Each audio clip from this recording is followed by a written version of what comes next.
Hi class, Instructor Asbury here. I'm doing just a quick video to go over the different code sets and where they're used, whether it's inpatient or outpatient, just to clear up any confusion that you might have. Here's a list of the code sets that you've been seeing. Of course, last week we went in depth with ICD-10-CM, which is the International Classification of Diseases, 10th Revision, Clinical Modification. This week you're seeing ICD-10-PCS, which is the International Classification of Diseases 10th Revision Procedural Coding System. You've seen CPT, which is the current procedural terminology. You've seen HCPCS, the Healthcare Common Procedural Coding System, and MS-DRG, the Medicare Severity Diagnosis Related Group. So let's look at each of those. The ICD-10-CM is going to consist of 3 to 7 characters. Your first digit is always an alpha character. You can see any letter in the alphabet except U.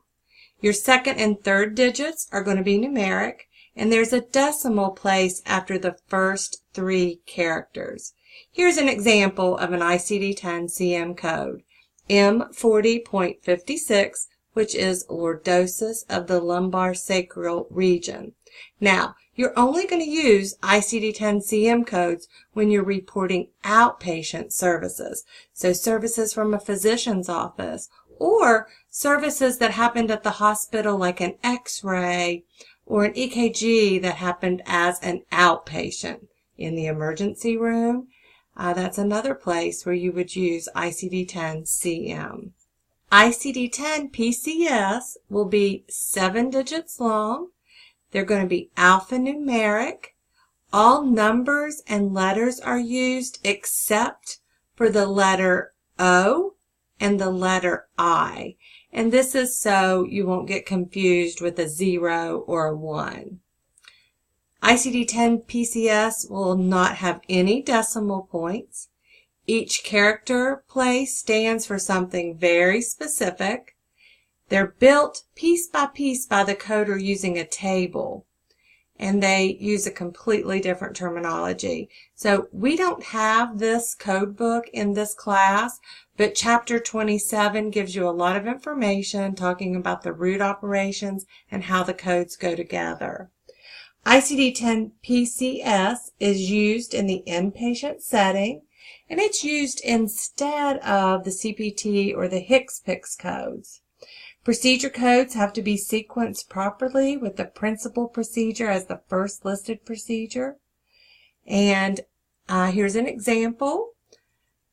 It's 0DBN8ZX, and that would mean sigmoidoscopy with biopsy. And remember, these codes are used to report facility inpatient procedures. The CPT code set describes procedures and services that are performed by physicians and other healthcare providers. It's a 5-digit numeric code with no decimal points. They're used to report services in the outpatient. So an example of that would be like 74150, which would mean a CT of the abdomen without contrast. So you're going to see that used as an outpatient for a patient that might go to the hospital to have that CT scan from the emergency room. You'll see CPT codes used in your physician offices. But remember, they're for outpatient services. HCPCS is used primarily to identify products, supplies, and services that aren't included in the CPT code set. These are things like ambulance services, durable medical equipment, prosthetics, orthotics, medications. They're usually non-physician services. They are alphanumeric, and an example would be like B4034, which is for enteral feeding supply kit.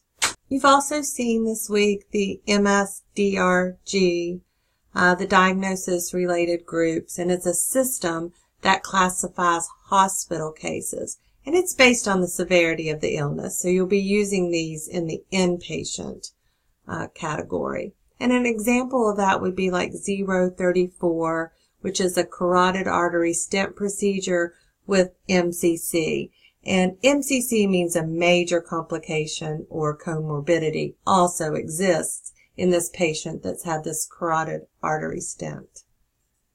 I hope this has helped you differentiate between all the different coding systems. If you have any questions, you can contact me. All of my information is there in your classroom under faculty availability. Thank you.